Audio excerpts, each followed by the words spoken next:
Ok, ok, bueno, pues hasta aquí alguna pregunta, alguna duda, chicos, que tengan. Vamos a ir aclarando algunos temas, vamos a ir empezando a indagar un poquito más sobre lo que son las vida parasítica y algo muy importante que vamos a mencionar ahorita. Vamos a ver también el ciclo de la historia natural de una enfermedad. Ok, chicos, antes de que empecemos con ese tema, cuéntenme, ¿qué entienden o qué se imaginan que es la historia natural de una enfermedad?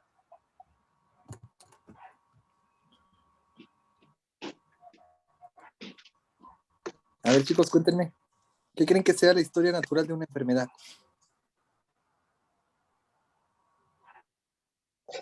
Pueden ser los antecedentes, ahora sí, desde su origen hasta que ya la vemos plasmada.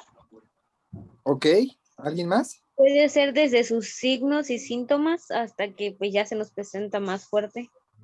Ok, correcto, ¿alguien más?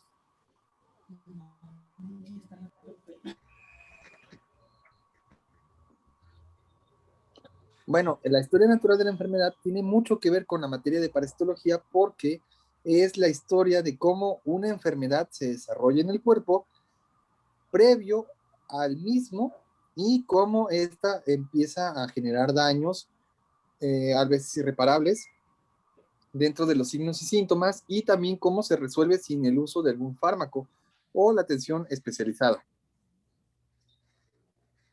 ¿Sale? Bueno, ya les dije un poquito de cómo es la historia natural de la enfermedad. ¿Qué fases lleva o qué creen que conlleve? Dos periodos, Ajá, ¿cuáles son? prepatogénico y patogénico. Ok, correcto. ¿Alguien más? La rehabilitación o en su defecto la muerte. ¿Alguien más? Cronicidad y secuelas. Ok, correcto. Todos son partes argumentales de la historia natural de la enfermedad. Ya veo que ya tienen un poquito de la noción de esa parte. Bueno, se le está brincando una. ¿Cuál Llegada es? ecológica. ¿Mande? El desarrollo de la enfermedad. No, no es el desarrollo de la enfermedad, es tampoco el ¿Ambiente? estadio clínico. En ambiente, no, es previo al contacto con la enfermedad. La Prepatogénico. llegada ecológica, ¿no? Exactamente, prepatogénico o en estadio. Bueno, la historia natural de la enfermedad cuenta que desde el momento que un agente está libre en el ambiente, empieza su ciclo, empieza su carrera para poder generar una enfermedad o una lesión. En el caso de unos parásitos, los agentes están en la naturaleza, están vivos y reproducen a través de los cuerpos de agua, en el caso de los protozoos. En el caso de los helmintos, pueden encontrarse en forma larvaria o en forma de huevo en superficies como tierra o en algunas plantas, principalmente aquellas que están cercanas a ríos o ríos contaminados con aguas negras. ¿Vale? ¿Se acuerdan que ya les había comentado también de lo que pasaba cuando agarrábamos, por ejemplo, los berros, las acelgas, que nacen a orillas del río y que estos posiblemente estén contaminados y que llevamos este alimento directamente a consumirlos sin prepararlos bien o lavarlos adecuadamente? ¿Qué es lo que pasa?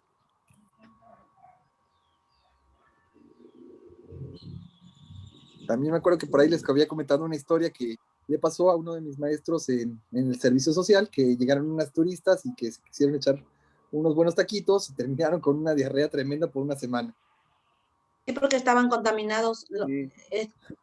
Los Así perros es. se contaminan con el agua que están, donde se El agua están de riego. criando los berros. Por lo regular así, están, no tienen ¿cómo se dice? Bueno, no La es higiene. seguro, ajá, no es seguro esos berros, porque están, con aguas, de cuidado, pues, contaminadas. Ok, correcto. ¿Alguien más quiere mencionar algo? O al menos los tacos pues están al aire libre y como dice usted que hay partículas en el aire que pues también contaminan la comida. No, y como el cilantro no se desinfectó. Ajá. Correcto. Bueno, muchas veces esas son tipos de colonización en la fase prepatogénica. Fueron enviados los agentes al medio exterior o están en el medio exterior realizando sus funciones biológicas o sus ciclos comunes y se topan con la interacción con el humano. Es donde inicia la fase patogénica, ¿sale? La primera parte de la fase patogénica no demuestra ningún signo ni síntoma, sino que más bien es la colonización. Es donde el cuerpo entra en contacto directo con estos agentes. Estos rompen la barrera o rompen el equilibrio dentro de nuestro cuerpo y empiezan la producción o maduración de los ciclos. En esta parte que se encontraría La incubación, ¿Los síntomas? incubación o inoculación, ¿correcto? ¿Qué más? proliferación, Proliferación, aumento de sus volúmenes en masa, en densidad y que las colonias sean fuertes, resistentes y que tengan los elementos necesarios para poder desarrollarlas, ¿sale? En caso de un agente de tipo protozo, tiene que tener un solo agente, una sola de esas células puede generar una gran colonia en poco tiempo. ¿Cómo? Obteniendo recursos del medio ambiente donde se desarrolla y generando con ello la respuesta tóxica o la respuesta dañina al cuerpo. Bueno, después de la fase de inoculación o patogénica 1, viene la patogénica 2, que es donde se desarrollan signos, síntomas y la enfermedad como tal. En este caso, los protozoos, los signos más característicos de la infección por protozoarios es diarrea, puede ser diarrea sanguinolenta, diarrea con emisión de flatulencia y pujo, diarrea con exudado de moco, coloración verdosa amarillenta, náuseas, vómito y fiebre. Son signos clásicos característicos de lo que viene siendo la infección por protozoarios. Ahora, ¿creen ustedes que una infección por el mito sea exactamente igual o tenga otros signos y síntomas? Es similar, ¿no? No sé. A ver, cuéntenme, ¿por qué crees que sea similar? Porque igual da diarrea. No siempre. A veces da vómito y fiebre. Vómito, fiebre, sí, es común a veces. ¿Qué más? O bueno, creo que incluso a veces no se Ay, manifiesta hasta que ya estás exageradamente o con un gran avance de contaminación. Correcto. Bueno, pues déjenme decirles que los elmitos, cualquier elmito, tiene una fase en huevo, tiene una fase larvaria, una fase de adulto o de gusano maduro y una fase reproductora. Algunos son sexuales y la mayoría son sexuales. Y casi todos los elmitos por día generan una carga total de alrededor de entre 5 y 10,000 huevecillos fértiles y fecundados. ¿Sale? Estos 10,000 huevecillos son emitidos a través de las heces fecales, pueden ser directamente a raíz de suelo, a suelo expuesto o a mantos acuíferos. ¿Sale? Cuando estos Profe, llegan al ambiente, ¿sí? en el caso de los elmitos, puede llegar a, bueno, tiene algo que ver con el dejar de comer. Bueno, que ¿Cómo? no tenga hambre el ser humano, se puede decir. Ah, el signo clínico que no tenga hambre, la pérdida de apetito. Ajá, sí. Sí, algunas ocasiones sí hay pérdida de apetito y hay mucho sueño, hay bostezo. También se presenta que la palidez del cuerpo se ve muy, muy notoria. Y en algunos otros casos hay inflamaciones, hay abultamiento o zonas duras en el estómago, principalmente en el tracto medio digestivo.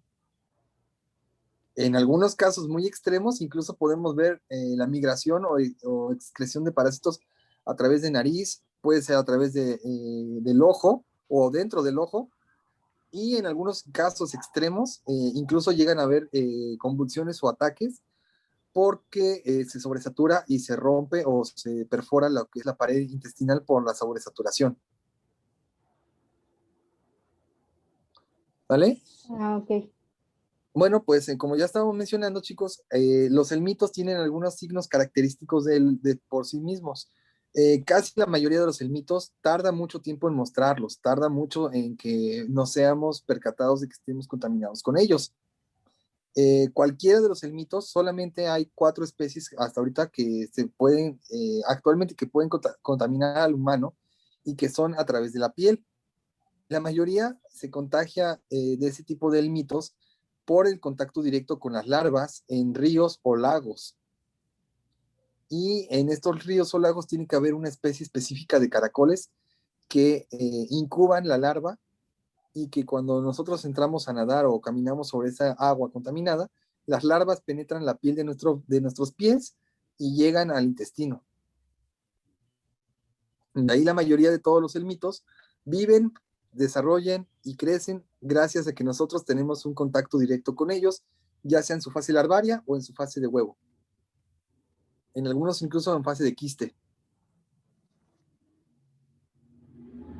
¿Vale? Por ejemplo, el caso de un quiste de helmito o un proceso medio, no está totalmente desarrollado el gusano maduro, pero tampoco es una larva y tampoco es un huevo, es un huevecillo alojado en un tejido muscular de un cerdo o de una res.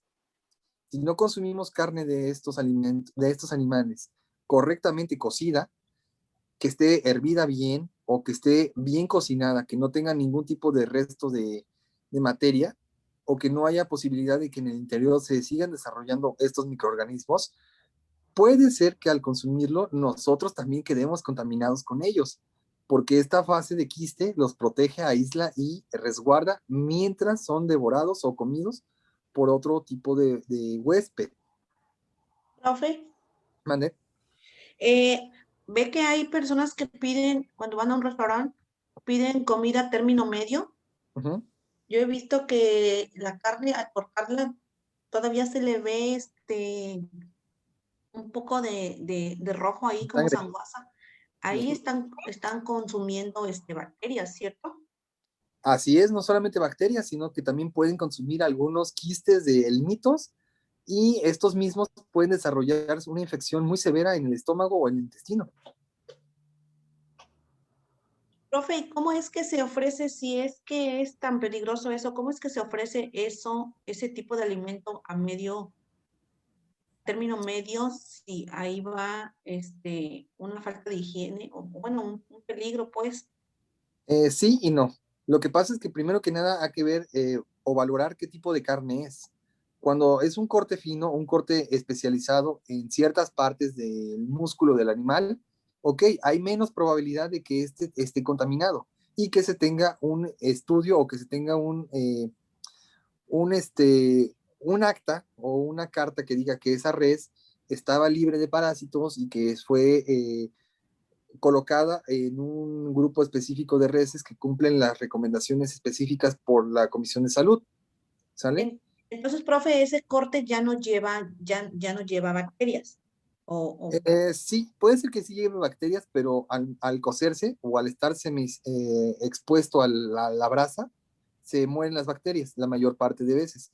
Y lo que viene siendo como son carnes especiales o cortes especiales en ciertas partes del músculo, es menos probable que se desarrolle una parasitosis, aunque conlleva sus riesgos, claro.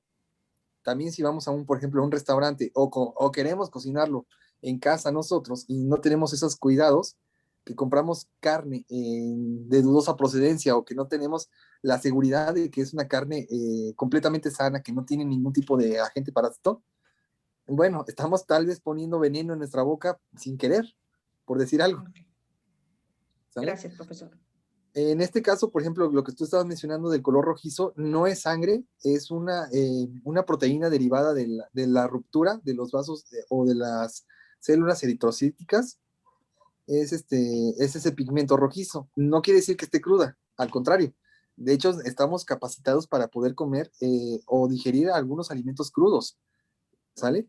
En el caso de la carne de res, no es recomendable ni siquiera el abuso de ese tipo de carne. Ni diario, ni en exceso, ni con mucha frecuencia. Ok, profe. ¿Sale? Profe, lo mismo pasa, por ejemplo, con la carne tártara o que se cuece con limón.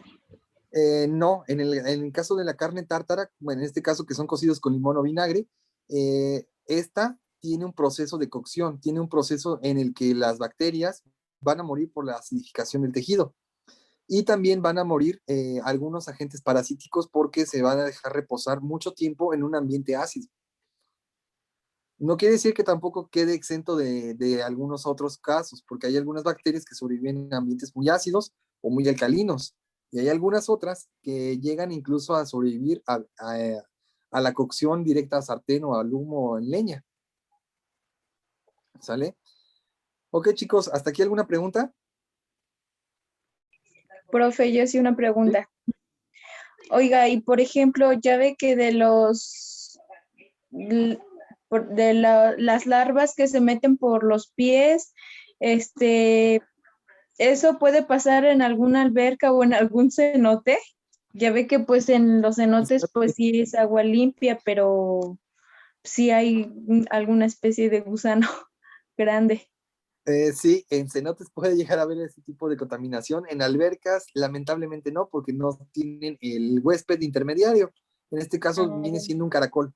Tiene que haber un caracol específicamente en esos ríos o en esos lagos o en esos cuerpos de agua donde el caracol esté contaminado previamente porque el agua posiblemente estuvo en contacto con heces fecales o con larvas y este se contamina, el caracol vive dentro del agua, reproduce los parásitos, nosotros nos llegamos a meter a nadar o a caminar sobre esa agua y el parásito penetra la piel del pie. Ahí puede haber una contaminación, pero como tal en una alberca no, porque no hay un agente medio, no hay un agente que los incube. ¿Vale? Gracias. Ok, chicos, ¿hasta aquí alguna otra pregunta? Yo, profe, tengo una duda.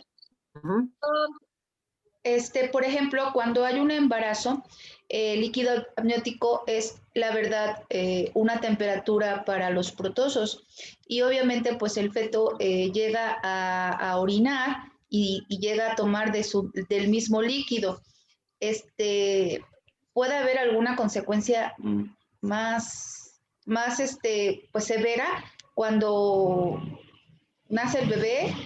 Obviamente ya trae protozoos en el cuerpo por haber consumido, ¿no? Pero pero si llega a ver que tenga en el estómago ya algún parásito. Es muy difícil, pero sí se puede haber alguna contaminación con el mitos. Con protozoarios casi no. De hecho, no pueden penetrar la barrera placentaria. Es muy rara la vez que lo llegan a hacer. Pueden contaminar el líquido, pueden contaminar la parte del canal vaginal o el canal uretral, pero realmente penetrar el líquido amniótico o la barrera placentaria es muy, muy difícil. Algunas especies del mitos pueden hacerlo, muy raros, pero sí pueden llegar a presentar una parasitosis. Lo que sí podemos presentar inmediatamente al nacer es una propensidad a que seamos contaminados. ¿Sale? Lisbeth, veo tu manita levantada. De nada, Alejandra. Sí, Liz, profe, cuando de acuerdo a las verduras, yo he visto personas que según desinfectan con gotitas de cloro. ¿Ya quedan desinfectadas o no vale? Ok, ¿qué tiempo te dejas Porque luego se ponen en agua, Aquí lo que debemos de hacer ponen para la desinfectar verdura en agua con gotitas de cloro. de limón no sirve. Bueno, sí puede funcionar, pero No, gotitas de cloro. ok. Bueno, el cloro es un agente que va a acabar la vida, va a romper o no permite la reproducción de algunos agentes como bacterias o virus, incluso de algunos hongos. En algunos protozoarios tampoco los va a dejar reproducirse, pero depende mucho la cantidad de cloro, el tipo de cloro, la disolución en que tienen en agua y el tiempo que se dejan sumergidas para que hagan efecto. Si le vas a poner a 1 litro de agua 2 gotitas de cloro, obviamente no sirve de nada, porque el cloro ya viene reducido, el cloro que consumimos viene al 5%. Y si le pones a 1 litro de agua, 2 gotitas, no sirve de nada. ¿Sí?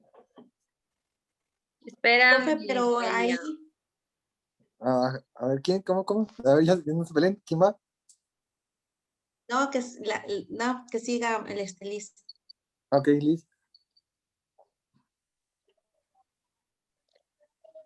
Ya se me olvidó.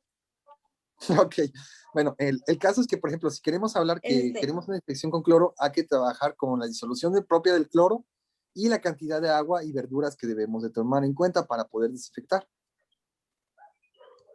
Profe, ¿Sí? mi pregunta Pero es quedan que desinfectadas. Parcialmente sí, aún así no es recomendable comérsela completamente cruda. ¿Sale? Ahora sí, creo que vamos contigo, Noeli. sí, Noeli. profe, es sobre eso. Profe, ¿el cloro no es un químico, profe? Sí, es un gas. Es un químico y ese sí es permitido para las verduras. Bueno, el cloro como tal, el cloro casero que nosotros ocupamos, clorazol, cloralex, blancatel, cualquier cloro es un cloro, sigue siendo cloro, nada más que viene reducido, viene al 5%, ¿sale? Si nosotros agarramos cloro en su estado base o en su estado puro, que es un gas, se tiene que diluir o tiene que mezclarse para poder hacerse líquido, ¿sale? Y cuando esto ocurre, pierde algunas propiedades. El cloro funciona como desinfectante de superficie 5 minutos. Próximo a esos 5 minutos vuelve a haber colonias bacterianas o de microbios. ¿Sale? Pero si los ¿Reviven primeros o 5 cómo? minutos... ¿Mande? No reviven. Lo que pasa ¿Pero es que por qué puede... vuelven a aparecer? Ah, ok, vamos para allá. Por ejemplo, si tú limpias una superficie como una mesa con cloro, en ese momento, los primeros 5 minutos no va a haber nada, no va a haber vida, porque el cloro va a matar las bacterias, va a matar a los agentes y va a destruir las proteínas propias de las mismas células. Pero el cloro se evapora. El cloro cuando se termina de su acción, que son 5 minutos, aunque huela a cloro, ya no sirve de nada. La superficie se puede volver a contaminar. Tiene un lugar leable, puede generar la vida nuevamente o puede albergar la vida. Puede haber una contaminación por algunas bacterias que sobrevivieron o algunos microbios que sobrevivieron y pueden empezar a proliferarse nuevamente. ¿Sale? Ya me acordé de otro. A ver. Ya me acordé, profe, lo Sí, que le iba a dime. decir. Es cierto que cuando enjuagan la carne, ya la carne o bisteces, con agua pierden ya sus proteínas. No las pierden, desdoblan una parte de ellas, ¿sale? Se neutralizan hasta cierto punto, se desdoblan, pero no se pierden. Al contrario, se mantienen y se mantienen más seguras para consumo. Y cuando hierven las verduras, cuando Al se igual que hierven, bueno, cuando se hierven ya a una temperatura que sobrepasan los 100 grados en la región de Teciutlán por la altitud y el tipo de clima, las bacterias, hongos, virus y demás van a morir. Si tenemos un tiempo aproximado de cocción entre los 20 y 30 minutos. Pero hay algunas verduras que no se pueden cocer tanto tiempo porque pierden propiedades. Lo que se sugiere es que esas verduras sean lavadas primero con agua, talladas con un poquito de jabón en la superficie, limpiadas nuevamente, enjuagadas con agua y dejadas en yodo o en cloro. Esta es la forma en la que nosotros podemos consumir verduras sin que tengamos una interacción directa con parásitos o con microbios. Oiga, profe. ¿Mande? Por ejemplo, las personas que desinfectan su verdura con sal, ¿no sirve de nada? Bueno, pues la sal, déjenme decirles que es más yodo que sal. Es el compuesto químico que tenemos para la sal de mesa es cloruro de sodio yodado, con yodo. Es yoduro de sodio. ¿Sale? En este caso, la sal que usamos para consumo o sal de mesa tiene más yodo que sal. Entonces se puede colocar directamente, sabe salado, te vas a ver medio raro, me vas a ver medio salado, pero pues puedes esterilizar o desinfectar de alguna manera los alimentos de esa forma. Ah, ok. ¿Sale? Sí, es que hay muchas, bueno, aquí en mi casa la meten en sal con agua. Sí, funciona. Nada más que debes de tomar en cuenta que esto debe ser por lo menos 5 minutos. Ah, ok. Gracias. Ok, chicos, ¿algo más que quieran preguntar? Ah, caray, ya se nos pasó la hora. Bueno, pues... Profesor. ¿Vale? Profesor. ¿Sí? Antes de que se me pase, La compañera María del Carmen Dolores, ella no tomó la clase porque su internet no le funcionó. Ok. Bueno, pues nada más que se ponga al Nada más corriente, para porfa, que- con los apuntes para que también vayamos a la misma par, ¿sale? También el, Compañeritos nuevos. también el compañero Juan Andrés le avisó, profe. Ujú. También el compañero Juan Andrés le avisó. Sí, ese sí me avisó. Ok. ¿Sale? Bueno, pues compañeritos. Mande. Mande. Sí subió su carpeta de esta semana que pasó, es que no la encontré. Ah, ok, la carpeta anterior, no la subí, pero nada más fue que estudiaran lo que era el mutualismo y lo demás. Fue lo que estábamos trabajando el día de hoy. ¿Sale? Hoy, ok. en la tarde-noche, sí subo una carpeta para que podamos trabajar la clase que sigue. Ok, gracias. ¿Algo más que quieran comentar, chicos? ¿Ya la subió, profe, o ¿Tiene apenas la otra va a clase, subir? profe, ahorita? La voy a subir apenas. Sí, ahorita ok. a las 5 para otra clase, chicos. Ah, bueno. Bueno, pues Gracias. me dio mucho gusto estar con ustedes, chicos. Bonito fin de semana. Cuídense Gracias. y nos vemos primeramente, ¿sale? Ya vieron que Gracias. Gracias, Hola, profe. Muchas gracias. Profe. ¿Qué? Mande. Profe, usted había dicho que sí había calificado la tarea anterior, ¿sí la calificó? La primera, ¿sí? Ajá. ¿En dónde colocó la calificación? Porque yo no la encuentro. Bueno, las voy a subir como una lista de calificaciones, pero va a ser directamente en la plataforma. La voy a subir el día de mañana. ¿Sale? Ok. Gracias. Cuídense, chicos. Bonita tarde a todos. Gracias, profe. Gracias. Profe, Hasta luego. Hasta luego. ¿Qué pasó, chicas? Es que ve que le había comentado que no, aún no me aceptaban el acceso para la plataforma. Entonces, ¿qué hago? Ok. Bueno, en tu caso, puedes mandar por favor un mensajito. Y perdón, ahorita te paso el número del ingeniero Ofelio o el ingeniero Daza para que te activen la plataforma. ¿Sale? En caso de que no te hagan caso o que te tarde un poquito, me puedes mandar las actividades por el WhatsApp. No hay ningún problema. Igual te las voy a mandar las carpetas. Ok, gracias, profe. ¿Vale? Ok, chicos, pues muy bonito fin de semana a todos. Cuídense. Gracias. Profe, igual.